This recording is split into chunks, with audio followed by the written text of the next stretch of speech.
Welcome to the MVP podcast, where we talk about anything NBA. I'm Sam Holcroft, alongside Geigh Zollicoffer. Before we begin, don't forget to follow us on Twitter at Momentum MVP, follow our Facebook page at MVP Momentum Podcast, and check us out on YouTube at MVP Momentum Podcast. Today, we're going to do our 6th edition of our NBA stock market update of our custom stock market game that we created. As per usual, I'll start with the top gainers, top losers.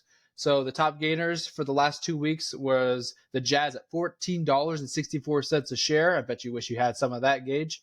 The Grizzlies, $9.54 a share. Cavaliers, $8.73. The Bulls, $5.48. And the Pacers, $3.31. Other teams that gained some money were the Heat, the Nuggets, the Pelicans, the Suns, the Mavericks, the Knicks, the Clippers, and the Spurs. The top losers, the Lakers lost $11.13 a share, $6.93 for the Bucks, $5.79 for the 76ers, $5.38 for the Nets, and $4.78 for the Celtics. Other teams that lost money were the Kings, the Thunder, the Timberwolves, the Nets, the Warriors, the Hornets, the Magic, the Blazers, the Rockets, the Wizards, the Hawks, the Raptors, and the Pistons, who did not win a single game these last 2 weeks. So, looking at per person, so I gained the most money over the last 2 weeks at $362.15, which brings my yearly total gains to $1,220.21. Gage gained $274.89 the last 2 weeks, putting his yearly gains to $1,897.20. And then Payton lost again, $164.28, bringing his yearly loss to $767.96. So, but before we even start talking about what Payton needs to do, Gage, out of the top gainers and losers, what was probably your biggest surprise? We knew the Bucks were gonna, finally hit their ceiling, but only $7 a share. Is that kind of better than kind of what you thought? No. That's the Bucks. I knew they were gonna lose. I knew it. I didn't think it was gonna be. That's even worse. I knew the Bucks were a bad option. I'm even on record that they were a bad option. I knew they were gonna tumble. Okay. All right. So then, why didn't you sell last week then? If you knew. Because I already locked in. I had to be honest. I had to keep it honest. I couldn't let you take that fall by yourself. Okay. No, because you were thinking, but if it doesn't, Sam's gonna go boo, and then that, and who knows? Because here's the thing, that was almost $3,000 in the Bucks alone. Here, how much was that you did get rid of? Let me just check real fast. Okay, so 2,000. If you would have just backed all of that out, what are the odds that you invest in a bad stock? You probably could have invested into something bad, but the Bucks did lose money. But I said it during the top gainers, the Jazz. Who would have thought? Not me. Yeah. Who would have thought? Not me. Yeah. But $14 a share, insane. I mean, that it helps when a mid-level team like the Jazz or even the Bulls go above 500 and even more. The Jazz went 7-8 the last 2 weeks, and then you have a team. Yeah. Who did they beat? Yeah, let's look. So the Jazz's schedule from then, let's see. So they started January 1st. So they beat the Mavericks. They beat the Pistons. They lost to the Celtics. Okay. Beat the 76ers. Beat the Bucks. Beat the Nuggets. Beat the Raptors. They went nuts. And the Lakers. They went nuts. Okay. And those who would have thought? Yeah. Those aren't just bad teams. Those are some pretty good teams too. Yeah. Joel, I don't think he played that game. Played the Bucks and beat them. Nuggets. I bought that expecting them to because all they had to do was win, I think, half their games. And I didn't even think they were going to do that. Yeah, their win percentage or expected win percentage is .428. So I think all they needed to do was win 3 games. They won double that and then won. Yeah, that's nuts. So I mean, I feel like that's where your biggest opportunity is those mid-level stock market teams with those losing records. And if they just go on a crazy run, like the Bulls, But like, how do you expect them to go? All right, we're gonna beat the Bucks. All right, and then on top of that, we're gonna beat the Denver Nuggets. All I right, was only banking on them winning 3 or 4 games. Like I wasn't expecting them, like I wasn't expecting them to get $14 in gains. I was expecting them to maybe get like $4 or $5 a share. yeah, Like that's I was insane. expecting major returns on that. Like I was expecting more kind of like the Bulls level returns. So yeah, that was insane. But now moving on to some stocks that we're selling or buying. Starting with Payton, he's selling all 20 of his Rockets stocks. They went 500 this last week, but their expected win percentage is fairly high, even though they are 500. It's just they win close games and they don't really like get blown out. They're always competitive in most games, so he's deciding to sell all of those. He's selling all of his Spurs stock, which was 11 of those shares. Just he'd rather kind of invest in some other teams.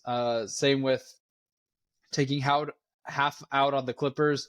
They've had a decent run that they're on right now. I think second most wins since or in the last 20 games or something like that, maybe even most. But that stock's been slowly kind of going up, but not as much as he wants. So taking some shares out there. Taking out 5 of the Nets, which was all 5 shares. The Nets are just trending in the wrong direction. I think they're they're sub 20 win percentage in the last month. He's selling all 5 of his shares of the Wolves. It's just like this, even though they're one of the top teams in the league, it's hard to make money when their expected win percentage is so high and they have such a good record. Grizzlies, he sold 5, with the Jaw news and Desmond Bain being hurt and Marcus Smart. It's like, Grizzlies is like, it's now on the do not buy list. Yeah, It's like if you have some Grizzlies stock, it's like, well, you're going to be holding that for a while, buddy. He's selling 4 of his Celtics shares. you got another. Just You got that man another column. Yeah, this is Dude, the the second Suns. time. Second time. The Celtics, we got rid of 4 shares, which he still has 10. That man They, just they gave up on the NBA. That's what he did. He gave up on the but NBA. we'll see what he bought though, because he still bought stuff. Oh, okay. Yeah. So yeah, got rid of 4 Celtics, got rid of 3 Thunder, which was almost half of his Thunder shares. It's just tough when their expected win percentage is so high, and it's just hard to, like you have to have a really good week, and also once you're in that $25 to $30 range, you have to have a crazy good week in order to even skyrocket. Mm. The Nuggets, he sold 3 of, which was his only 3 shares there. I think they're in a pretty good boat because that's a lower expected win percentage than some of the other teams. But the Nuggets have been kind of like on this consistent roller coaster. I feel like every 2 weeks, either they're like losing money or they're gaining money, and it's just kind of like back and forth. And then he sold 2 shares of the Pistons just because he wanted to get a little bit more spending money. He needed 10 more bucks, so he's like, you know what, get rid of 2 Pistons. So then what did he buy? He's going in with the Hornets, 16 shares, which brings his shares up to 20 now. That's a really good cheap price. They're on a really bad losing streak. They have the even less than the Pistons in the expected win percentage. So all they have to do is win. I think they have 6 games. Those games All must they be terrifying. They must be Yeah, brutal. yeah. The ones that they played, Yeah, Hornets. yeah. If they're less than the Detroit Pistons, those games, those losses must be out of this world. That's crazy. Yeah. He is also buying 13 Raptors, 12 Knicks shares, 12 Suns shares, 5 Pacers shares, and 4 more Maverick shares. So just kind of dabbling in on some other teams. Still getting rid of more teams than receiving, but he's still invested in 3, 7, 10, 12 teams, where you and I are invested in 4 and 9 respectively. So 4. Yeah, 4 and 9. Yeah. yeah, so that was Payton's.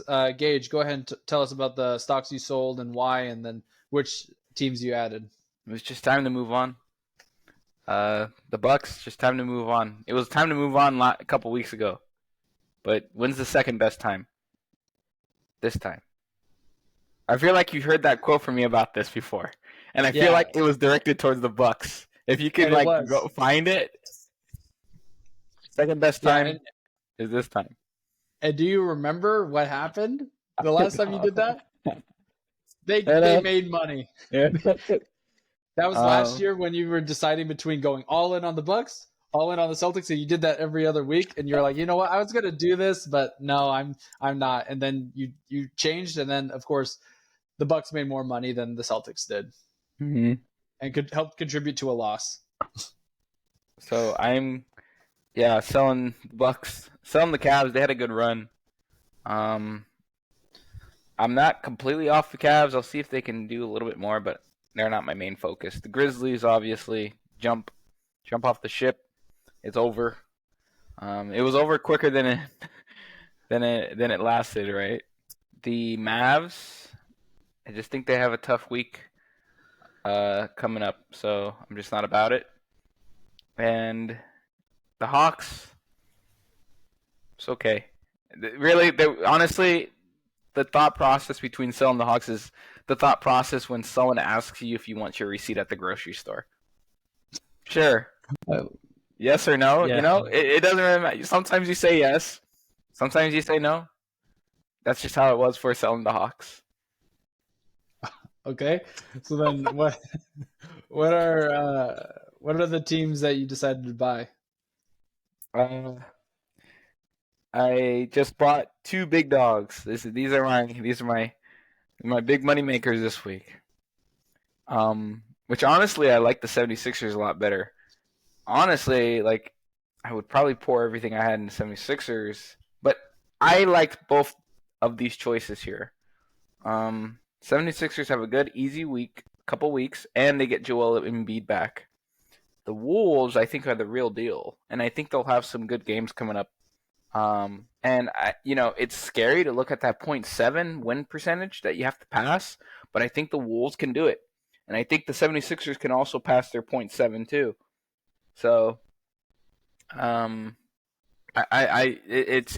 not done that. Normally you want to go with something super easy to cover.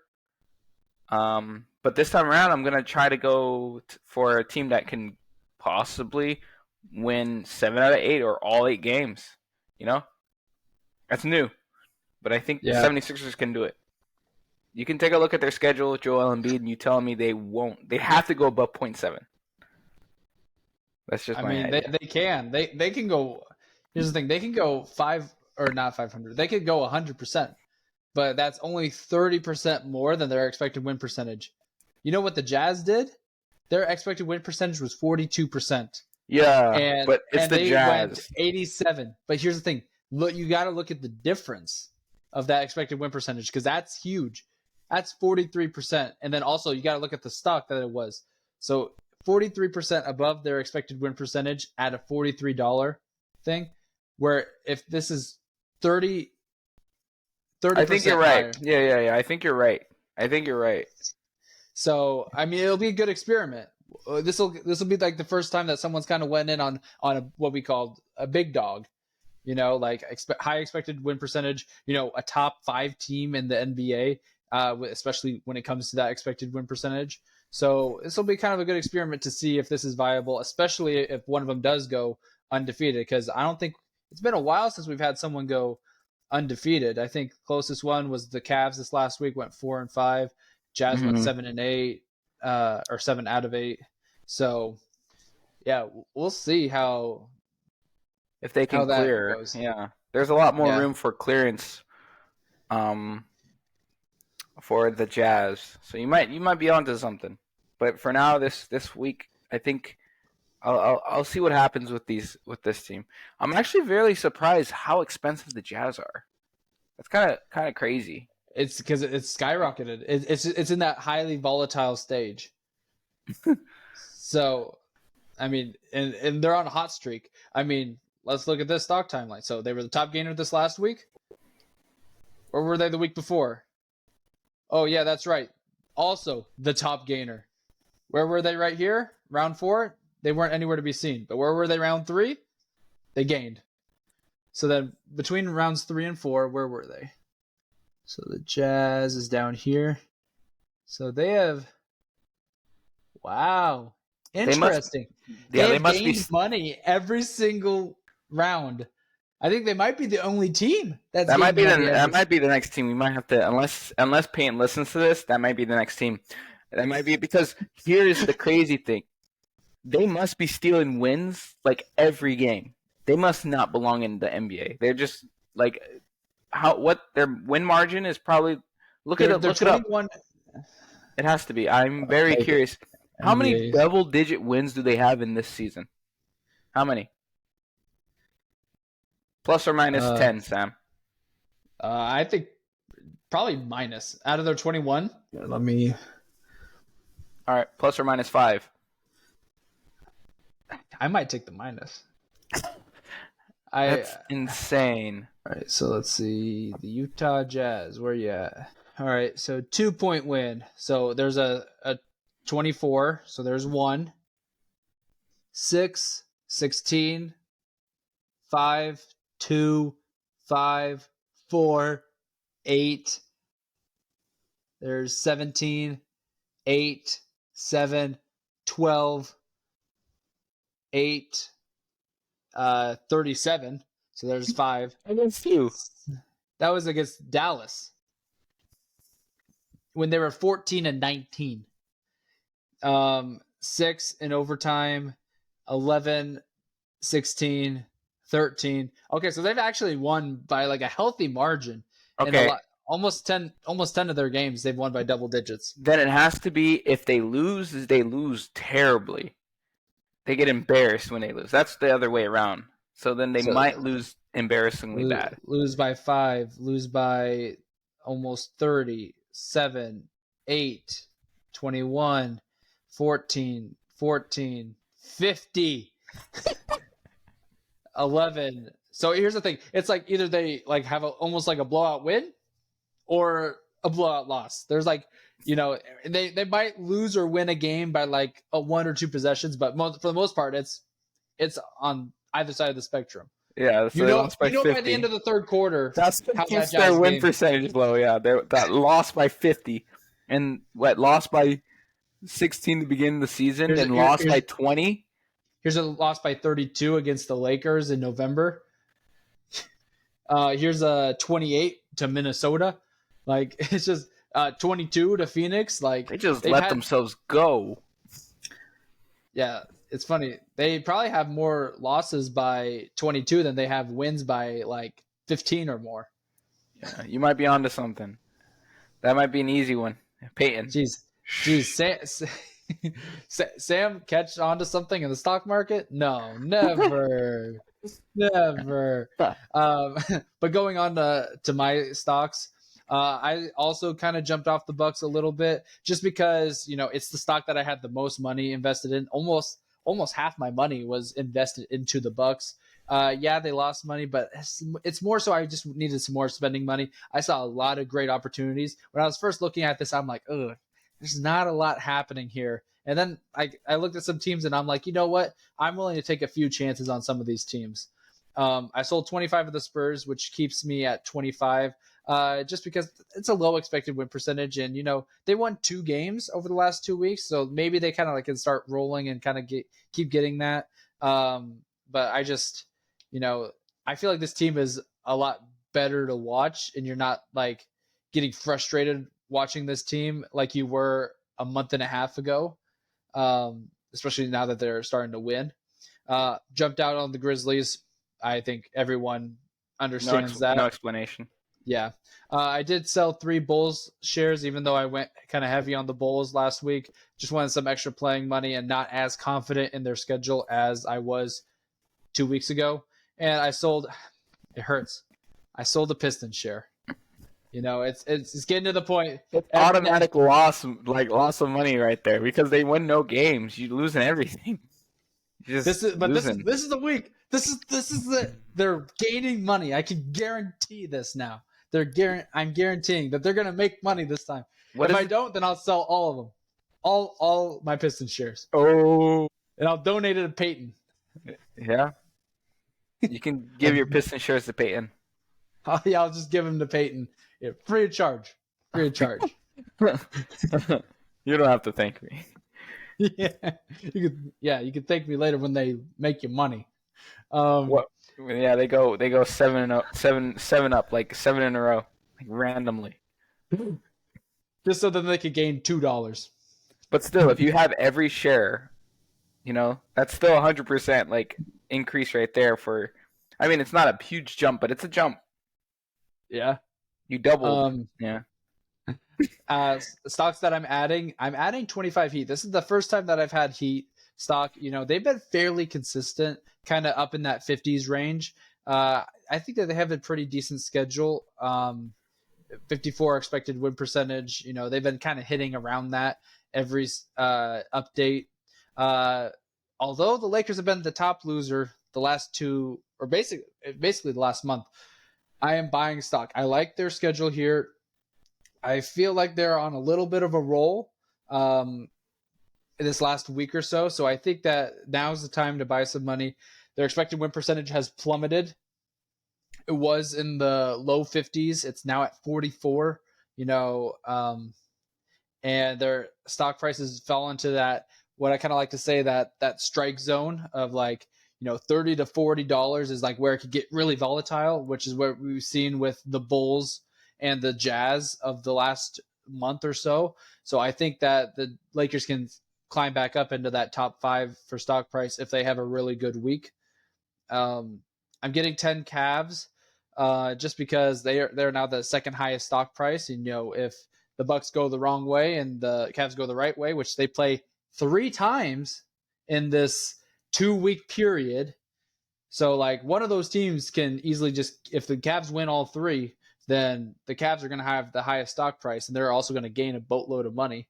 Or the Bucks can win 2 out of the 3, and the Bucks can still kind of like keep their good stock price, and the Cavs won't really lose all too much because they have a fairly easy schedule, with the exception of facing the Bucks 3 times. Mm-hmm. Another team I went in on, a team that I went in on earlier this year, was the Kings. I just kind of liked their schedule. Expected win percentage only 51%. I feel like this is kind of my biggest risk out of all of them, maybe along there with the Cavs. And then I added 4 more Jazz shares because I'm onto it. I would have. Yeah, you know what? All in. Sir, I haven't even dealt the cards. All in. So, yeah, it's gonna be a really interesting week because, like, when I was first looking, like I said earlier, I was looking and I'm like, there's really no one I want to invest in. I was like, do I just keep my Bucks shares? And then I'm like, I don't feel confident because if they lose $7 again, because that was 35 times 7. Oh goodness, how much? 70. I was like $245 that both of us basically lost, and if it was half of that and we could have had something that gained us money, like, that could have put me at 500 and put you at like 400. Mm-hmm. But it's crazy that the largest share that we had 30 plus shares, or the largest stock that we both had 30 plus shares in, went down and we still made money. I don't know what Payton's deal is. I don't understand. It's too diversified. It's too diversified. Imagine saying that. You have a too diversified portfolio, sir. I'm sorry. You won't make any money. Well, because here's the thing. In real life, you could have a very diverse portfolio, and that could be good because, like, if Pepsi's stock is going up, that doesn't mean Coke is going down. Yeah. You know? But in this game, if someone's going up, someone's got to be going down. Yeah. It's You like know? an ELO score. Yeah. I mean, every 1, 2, 3, 4, 5, 6, 7, 8, 9, 10, 11, 12, 13. Only 13 teams gained money this week. 17 lost. So and I feel like it's going to kind of always be like that, you know? Sort of. I think it might get harder as we go on. It depends, because like the expected win percentage, like, you know, like the Blazers win 2 out of their 7 games this next week, they're making money. Pistons, all they gotta do is win one more game and they're making money. The Pistons are just giving away wins for people. Yeah. Yeah. But yeah, so we're almost getting to the point where I think we've had someone invest in every single team. The Warriors, yeah, we've had the Warriors. We've had Knicks, Clippers, Magic, Blazers, Rockets, Spurs. Yeah, I think with me buying the Heat, I think this is the first we've now finally everyone's invested, or at least one person is invested in every team at some point in the season. It's the final Infinity Stone of our 30 Infinity Stone gauntlet. Yeah. So, Geigh, what about the Lakers shares? You've been very stagnant on them. Like, I mean, I told you that like, now's the time for me to buy, and that's why I'm buying. But you've had them stuck at 5 for a minute. Let me look. So when was the last time that you sold Lakers? So not last update, but the update before, you sold 20. Yeah, I think they need to figure out what they're going to do this next couple weeks, and I'm not about it. So I'm going to sit off for a bit. But you just like keeping that 5 in there just for old time's sake? Yeah, because if they do go on a streak, I want some. Yeah. Well, it's funny because you sold 20 shares right before they lost, which was 11.45 a share. You jumped off right before that. Still had 5. And then they end up losing 11.13 a share, and you're still keeping 5. So 5 is not a big deal, you know? It's like yeah. Yeah, I mean, like the largest we've seen lose, I think, is that 11.45. No, we've seen 13.51, and you times that by 5. That's like $70. Which, I mean, if you have a good enough portfolio, which so far you have, like that shouldn't be that big of an issue. portfolio. A handful of stocks, Sam. Yeah. It's more of just a list. A list. Yeah. Yeah. Here's the thing: you have a longer grocery list to the gas station than you do stocks. Yes. Everyone's got a. Here's the thing: is like I got a little like stack of papers. Payton has a binder, and you have a sheet of paper. That's of your year-end dividends. That's how it goes. But all right, so Geigh, who's going to make you the most money this week? The 76ers. Okay.